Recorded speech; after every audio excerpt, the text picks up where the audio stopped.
Fala galera do nono ano, tudo bom? Meu nome é Fabrício, sou professor de História do Colégio Força Máxima e hoje a gente vai dar continuidade à nossa matéria com o capítulo 19. Tá? Ele vai falar sobre a Guerra Fria. Vou começar aqui o compartilhamento da tela com vocês, tá? E vamos lá. Vamos lá, ó. Guerra Fria, a emergência da bipolaridade. Galera, nesse capítulo a gente vai entender alguns aspectos políticos dessa bipolaridade, né? Você tem pós Segunda Guerra Mundial, né, a divisão do mundo, né? Da onde vem essa divisão? Quem propõe essa divisão? Né? Era uma divisão entre o quê? Então é isso que a gente vai, né, entender agora. Aqui a gente tem a imagem do McDonald's, né? Há uma lanchonete de McDonald's em sua cidade? Eu acho que há na cidade de todo mundo, né? O McDonald's, gente, ele foi, né, o responsável por representar o modelo de vida norte-americano, né? Fast food, né? Comida saindo rapidamente, com uma divisão dentro da cozinha. Isso tudo foram marcas trazidas, né, pelo McDonald's que perduram até hoje, né? Então, um símbolo cultural aí dos Estados Unidos, tá? Galera, a primeira coisa, a divisão política mundial após a Segunda Guerra Mundial. O que acontece? Você tem, né, as chamadas repúblicas populares, né, lá no leste do mundo, no Oriente. Né?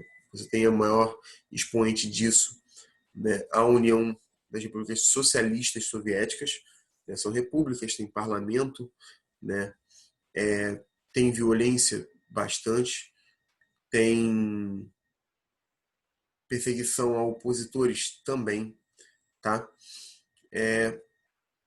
A violência é uma marca muito forte, não das repúblicas populares, vamos colocar assim, ela é uma marca muito forte dentro de toda a história da humanidade, né?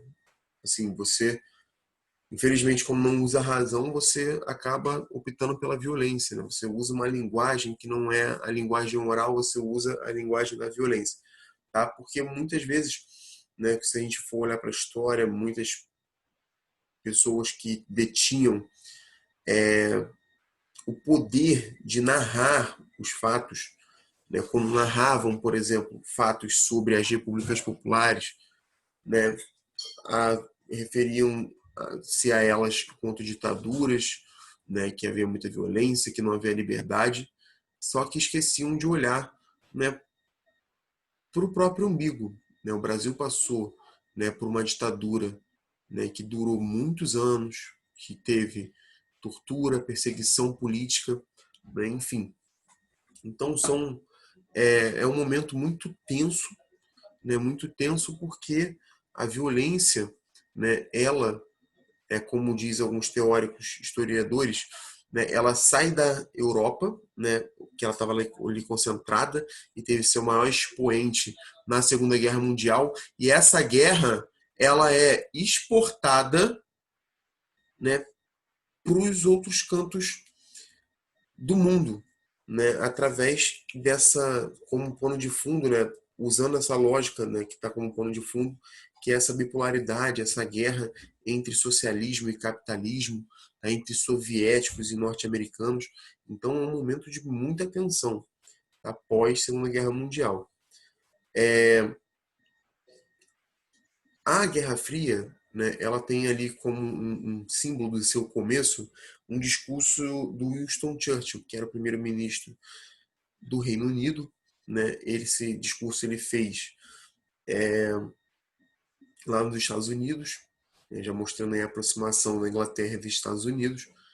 E nesse discurso ele fala, né, em combater os domínios da União Soviética sobre outros países do leste europeu, né, principalmente. Tá? E ele dizia que havia uma cortina de ferro, né, no, na Europa, né, que separava o lado capitalista do lado socialista. Tá? você viu ali, por exemplo, né, que nos acordos, nos tratados anteriores, que a gente viu lá há 2 módulos atrás, que, né, tanto os Estados Unidos quanto a União Soviética não chegaram em consenso nos seus acordos, tá? Tanto é que a Alemanha, né, ela foi dividida entre a Alemanha Ocidental e a Alemanha Oriental, e o Muro de Berlim foi criado lá na cidade de Berlim para poder separar os dois lados, né? Porque a capital, né, ela também precisava ser dividida, assim como a Alemanha como um todo, né? A capital da Alemanha, Berlim, ela ficava rodeada por cidades soviéticas. Tá? Você vai ver que vai ter um probleminha aí com essas questões mais à frente, mas sem spoiler. Tá bom? Então é isso, gente. Foi criado esse contexto aí, né? Partindo lá do discurso do Churchill de uma aliança, né, entre as grandes potências capitalistas ocidentais, né, para poder acabar com essas repúblicas populares, né, porque eram repúblicas que não tinham a sociedade de consumo como um expoente máximo, né, não tinham essa ideia de que o consumo ele precisa pautar a vida das pessoas, né. Outras questões, né, eram levantadas que não só o consumo. E para poder passar para frente, né, essa ideia do consumo, desse modo de vida americano, né, o presidente norte-americano Harry Truman, tá, em março de 1947, ele lança o que a gente chama de doutrina Truman. Tá? Ela tinha como objetivo geral proteger os países capitalistas da intervenção soviética. Né? Então, ele defendia a intervenção militar norte-americana na região ameaçada. Tá? Mas é aquilo, gente. Quem narra os acontecimentos, né? Quem está no poder, quem venceu os processos políticos, né? Eles estão narrando o seguinte, né? Uma região está ameaçada naquele momento lá, digamos. Tá? Quem está dizendo isso são eles. Eles vão lá e interferem militarmente. Né? Só que o país que está lá, ele acha que está sendo ameaçado por alguma coisa. Enfim, tudo isso é um plano muito bem construído de fundo para poder manter a dependência de vários países latino-americanos. Eu falo isso enquanto brasileiro que sou, né, que estudou a história do Brasil, né, entende que essa grande dependência com os Estados Unidos, né, ela é um grande impedimento do Brasil se desenvolver, né, industrialmente, principalmente. Até hoje o Brasil é muito dependente da agricultura para sobreviver. Preocupados em não perder aliados e áreas de influência capitalista pelo mundo, os norte-americanos perceberam a importância de fortalecer economicamente seus parceiros. Tá? Eles fortaleceram muitos países europeus. Se os países capitalistas estivessem com economias fortes em crescimento, não teriam por que se aproximar das ideias socialistas. Tá? Assim, em julho de 1947, 4 meses após a implantação da doutrina Truman, né, e tendo-a como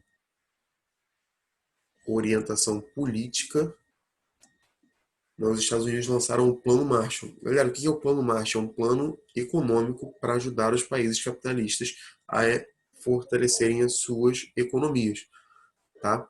Para que todas elas entrem naquele American Way of Life, né? A questão do fast food, do cinema, das músicas, eletrodomésticos, ou seja, a indústria do consumo, né? Para que ela possa ser realidade nos outros países, né?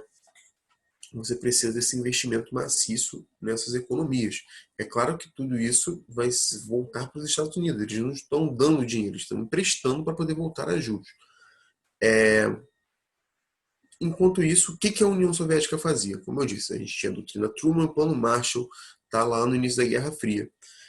Você tinha na União Soviética duas políticas, né? A do Cominform e a Comecon. Cominform, né, é um órgão criado com o objetivo de reunir, organizar e alinhar os partidos comunistas, né?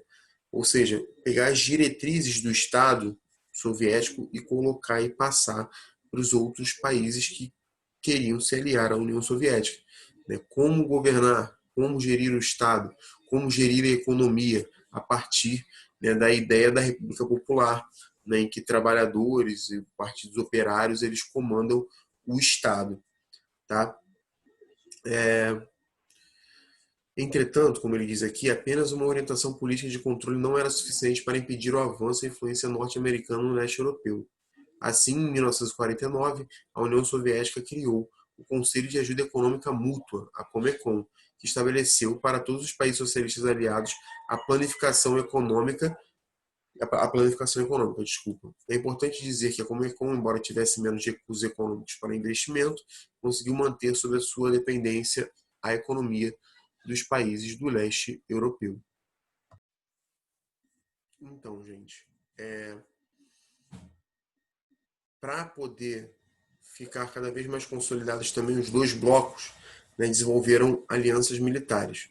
Tá? A OTAN, a Organização do Tratado do Atlântico Norte, né, que foram países ali cooptados pelos Estados Unidos, né, que foram países europeus ocidentais,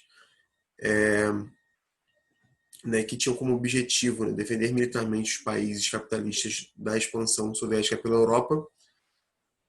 Caso algum membro, né, do país da OTAN fosse invadido pelos soviéticos, a OTAN agiria. Em resposta, os soviéticos criaram o Pacto de Varsóvia, que também propunha a defesa e apoio militar aos países do leste europeu, caso eles fossem ameaçados ou invadidos pelos países capitalistas. Então, galera, você sempre está vendo aí, ó, os Estados Unidos cria, né, a União Soviética, ela vai lá e cria para poder dar uma resposta. Então, todo esse clima hostil, pelo menos que a gente está vendo aqui na apostila de vocês, ele está sendo mobilizado pelo Ocidente, né, pelo bloco capitalista. Né? Além disso, eles vão a fundo na corrida espacial e corrida armamentista. Né? Estados Unidos e União Soviética não se contentaram em disputar territórios apenas no planeta Terra, passaram a disputar quem teria o maior poderio bélico, quem controlaria o espaço até a Lua.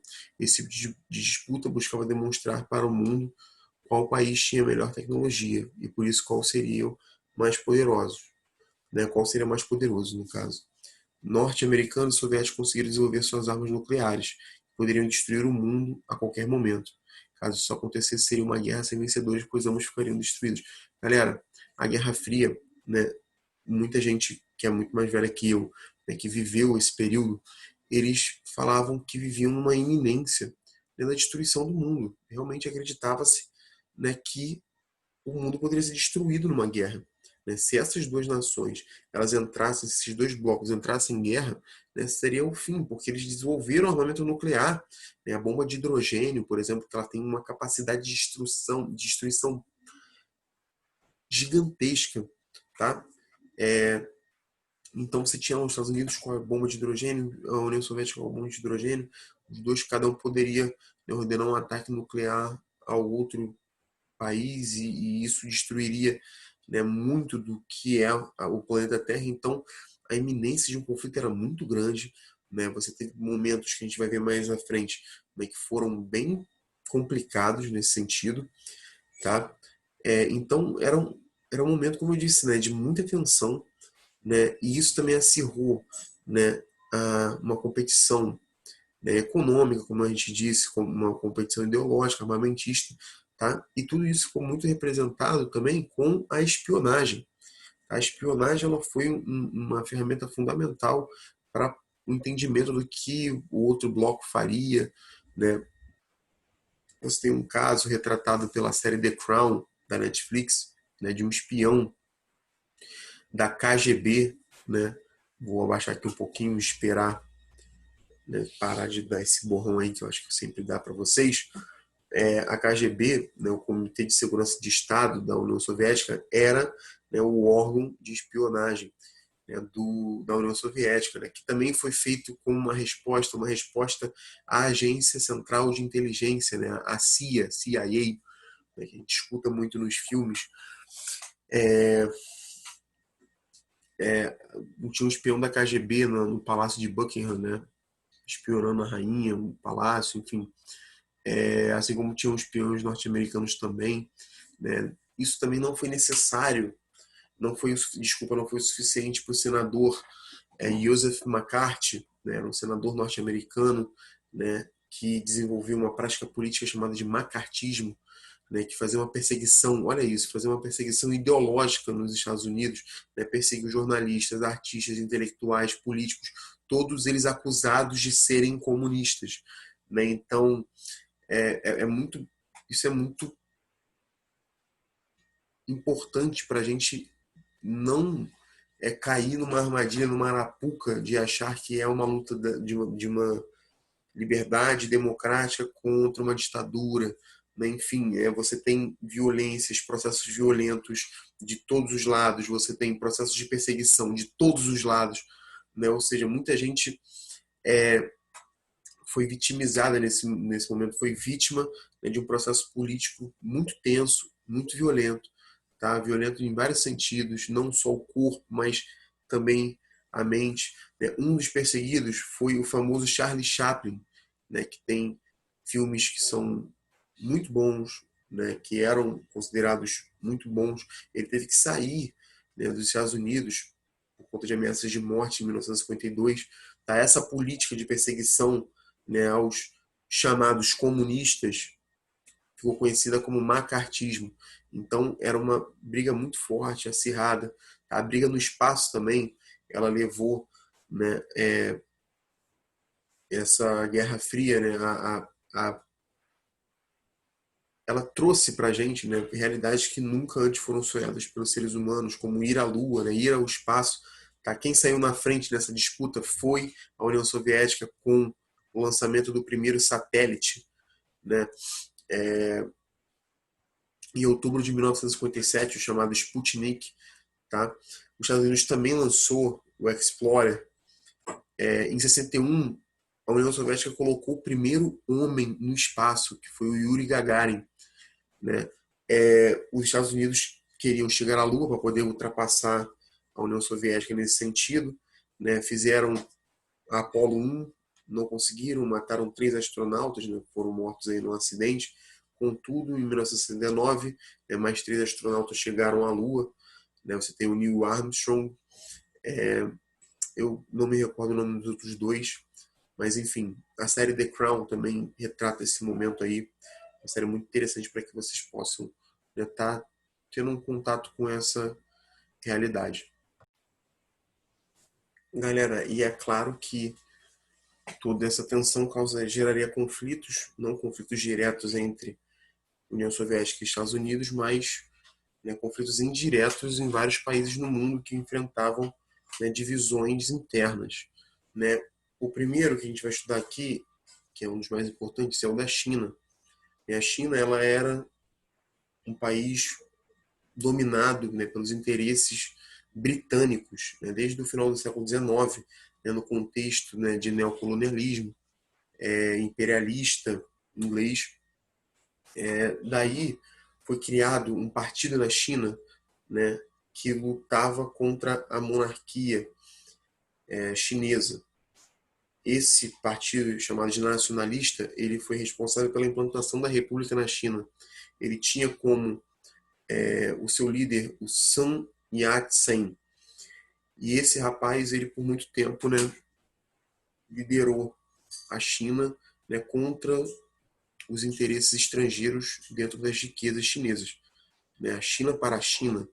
Né, e daí surgiu também o PCC, o Partido Comunista Chinês, né, liderado pelo Mao Tse-tung, né, que defendia mais radicalizações ainda com relação à estrutura econômica na China, para que, além, né, do fim da influência estrangeira, né, você tivesse, né, uma maior distribuição das riquezas entre, né, a população. Por mais que esses dois países, esses dois partidos, eles tivessem uma disputa muito acirrada, né, a partir do momento que o Japão invade a China em 1937, eles se unem para poder derrotar a China.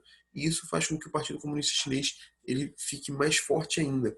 Tá? Acaba a Segunda Guerra Mundial, esse, perdão, acaba a invasão chinesa não, desculpa gente, a invasão japonesa, tá? Volta-se a disputa, né, entre os dois partidos e aí, né, entre Estados Unidos e União Soviética já nesse contexto que a gente está estudando agora, tá? Em outubro de 49, Mao Tse-tung, contando com grande apoio popular e soviético, tomou Pequim e proclamou a República da China.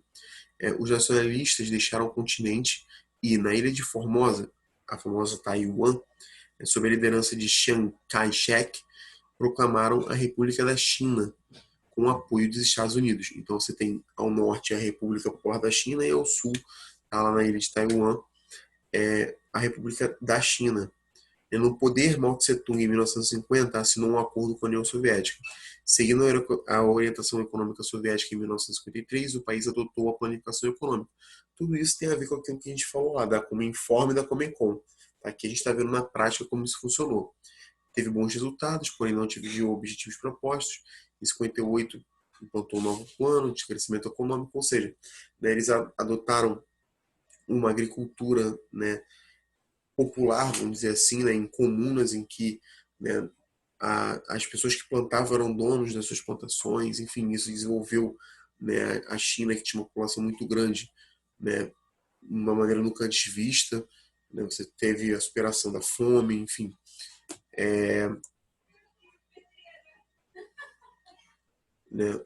Esse plano foi conhecido como um grande salto para frente. Você teve um investimento muito forte, do Estado na economia, nas indústrias, enfim. Em 53, com a morte de Stalin e a nova orientação política determinada por Moscou, a gente vai ver mais à frente, as relações entre os dois países ficaram bem conflituosas e acabaram por se romper. Desde 60, Mao Tse-tung estava afastado de suas principais funções de líder. Ele organizou uma tomada de poder e voltou em 1966, por meio da grande revolução cultural chinesa. Galera, com o tempo ele saiu da função de líder, só que ele volta junto com a população mais jovem, dizendo que a China tinha saído dos caminhos da revolução. Daí ele formou a Guarda Vermelha, foi responsável, essa guarda, pela volta de Mao e pela consolidação do seu poder. Na China, nos anos seguintes a esse episódio, são considerados aterrorizantes, apresentando cenários de violência, perseguições, assassinatos, torturas, com base na concepção de que apenas assim o país voltaria no caminho da revolução. Mao Tse-tung morreu em 76, e quem assume o poder é o Deng Xiaoping, e assim, a China, vai se transformando nesse país, nessa potência que a gente vê hoje. Tá? Galera, a Coreia do Norte, ela foi dividida após a Segunda Guerra Mundial. A Coreia do Sul tornou-se capitalista e recebeu apoio dos norte-americanos, já a Coreia do Norte, com o auxílio soviético, tornou-se socialista. Tá? Buscando a unificação do território, teve um momento que a Coreia do Norte ela invade a Coreia do Sul, tentando impor o socialismo na região. Tá? Dessa forma, o que era apenas um conflito asiático tornou-se uma guerra com participação dos Estados Unidos e da União Soviética. A Coreia do Sul recebeu ajuda militar dos Estados Unidos, e financeira também, e da Grã-Bretanha. E a Coreia do Norte, apoio da União Soviética e da China. O conflito durou 3 anos. Até hoje os acordos de paz ainda não foram assinados entre os países. Esses dias, gente, explodiram lá um prédio que significa que significou, uns 2 anos atrás, a reaproximação dos países. Esse armistício, ele foi conhecido como armistício de Panmunjom. O armistício é o cessar-fogo, e até hoje não tem tratado de paz entre as duas Coreias. Tá? Isso vai exemplificando para a gente como essa Guerra Fria ela teve várias guerras, mas nunca diretamente. E finalmente a Guerra do Vietnã. A Guerra do Vietnã, no período do imperialismo do século XIX, foi dominado. O Vietnã, desculpa, gente. No período do imperialismo do século XIX, foi dominado pelos franceses. Em 55 conseguiu sua independência, mas não sua unificação. Olha isso, gente. Em 55 os países estão ficando independentes. Os Estados Unidos e a União Soviética dividiram o território, utilizando como orientação o paralelo 17 em Vietnã do Norte socialista e Vietnã do Sul capitalista. Em 60, o Vietnã do Norte, visando a unificação dos países sob regime socialista com apoio soviético, comandou uma invasão ao Vietnã do Sul. Os Estados Unidos responderam dando apoio ao governo do Sul. Ao longo da década de 1960, a nação norte-americana passou a enviar armamentos e soldados para a região em números cada vez maiores. A guerra no país se mostrou árdua, já que as pessoas do Vietnã do Sul auxiliavam os Vietcongs. Então, o Vietnã do Sul apoiava o Vietnã do Norte, as pessoas, né? Não o governo. Apoiavam o governo do Norte. Tá?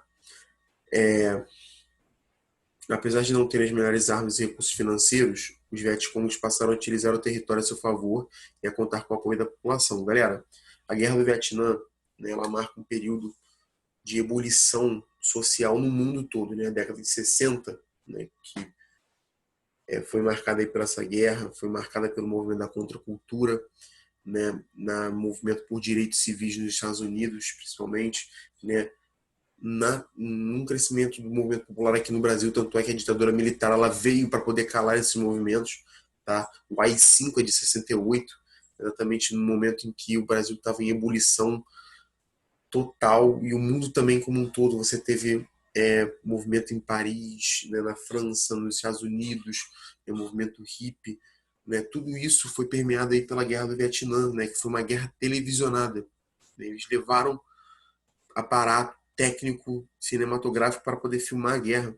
Tá? E essa guerra ela foi televisionada, ela mostrou para as pessoas em casa os terrores das guerras, a família viu os filhos, né, nas guerras, né, e isso criou um movimento muito forte contrário a essa guerra.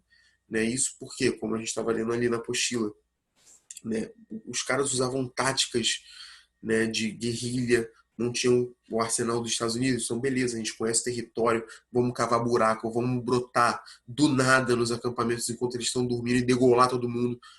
Galera, os Estados Unidos teve que se retirar do Vietnã, tá?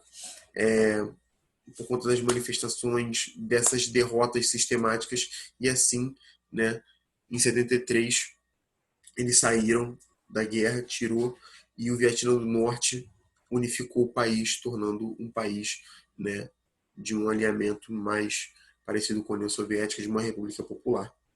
Galera, espero que vocês tenham entendido, compreendido, façam os exercícios e até a próxima. Valeu, até mais e tchau.